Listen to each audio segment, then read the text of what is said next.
When you grow up in Alaska, silence has a sound. It's the kind that sits in your chest when the snow starts falling heavy and the sun disappears for days. You learn that connection isn't optional, it's survival.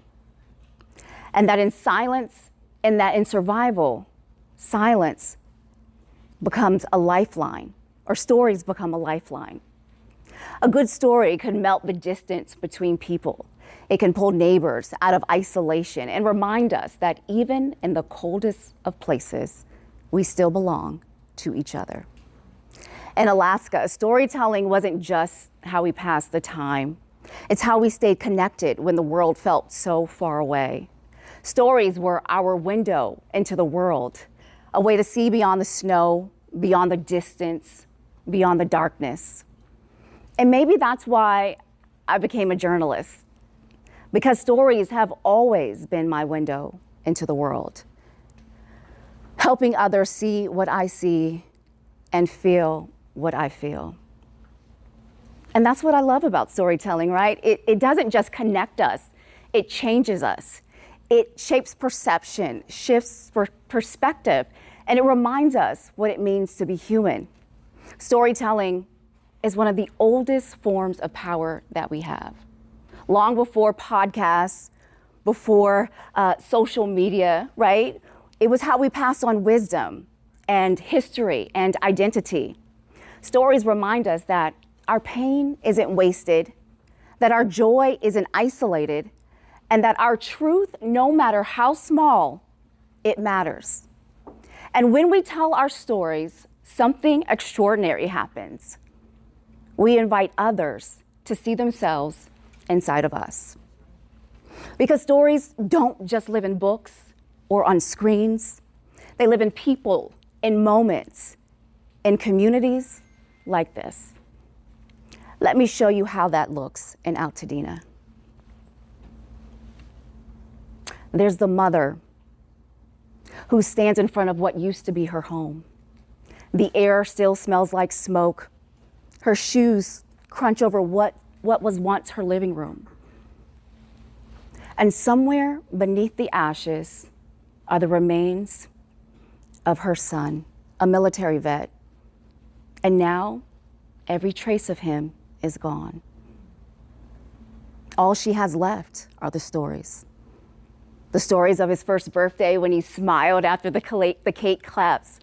The story of his first prom when the nervous laughter and the shaking of hands filled the air as he picked up his prom date. The story of when he first enlisted, when pride and fear shared the same breath. Those are the only things that survived. They're what she holds on to when the silence gets too loud. The evidence that love once lived there. Because when everything else is taken, sometimes a story is all you have. Down the block, neighbors pounded on doors at 4:45 in the morning, shouting for families to wake up. They didn't think about the risk, only about who may still be sleeping, right? When the flames rose higher, they formed a human chain, guiding strangers down a driveway they couldn't see. Because that's what community looks like. Courage stitched together with instinct and grace. And then there's a father who still drives up the hill every Sunday morning. He parks his car where his porch used to be, and he sits there for a while, letting silence creep in like an old friend. Because even when the house is gone, the memories still answer the door. He's not the only one who visits what used to be. Across town, there are many who carry their own kind of weight. The ones whose homes didn't burn down. The ones whose heart still aches for their neighbors who lost everything. And that's survivor's guilt. Because when your neighbor loses everything and you don't, you start to ask yourself, why me? But there's no easy answer. And then there's the ones who had to leave, not because they wanted to, but because everything was gone. Families who stood on the sidewalk and stared at the outline of what used to be their life. People who had lived in Altadena for 30, 40, 50, 60 years, now waking up in places that feel foreign, staring at walls that don't yet know their names. These aren't headlines. These aren't statistics. These are people. These are your neighbors.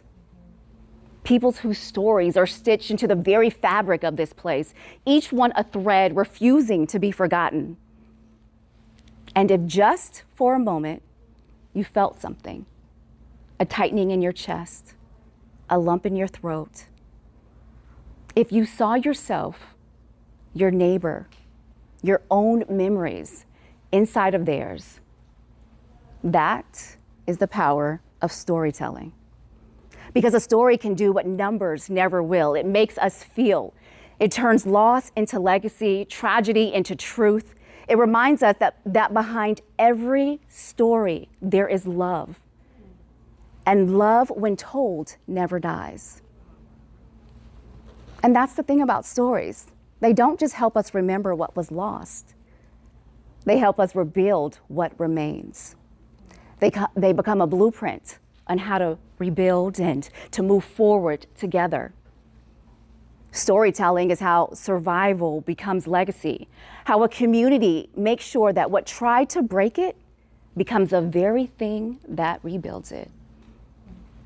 Because without stories, what happens here becomes a headline, a date, a statistic that fades with time.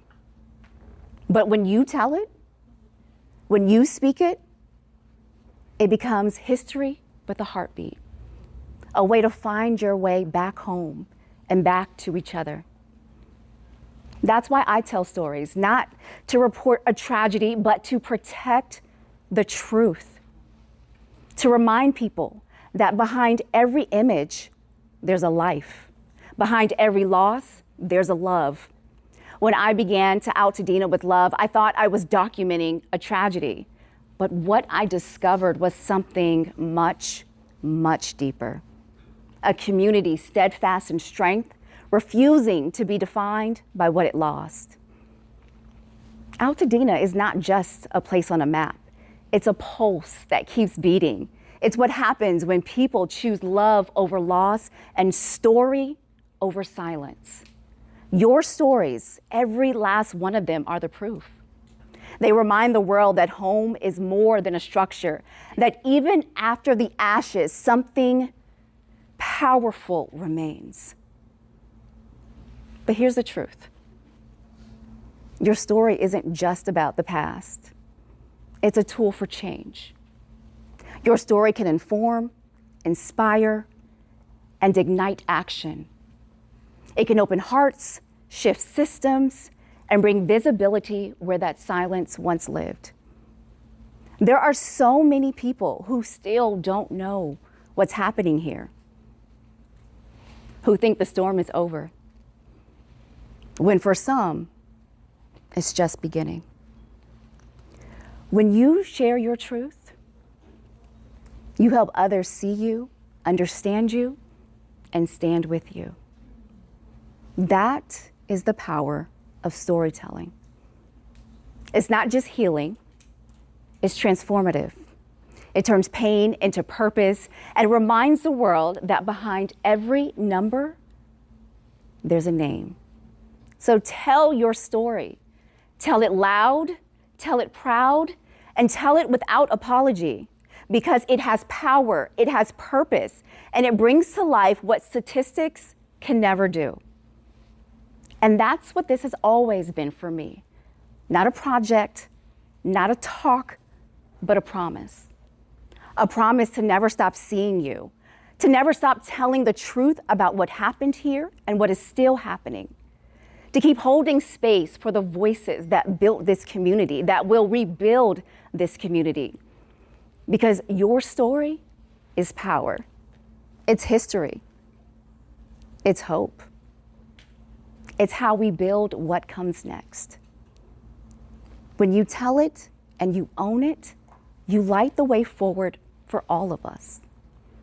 So from the bottom of my heart, this is my love letter to you, to your courage, to your love, to your legacy. This is to Altadena with love.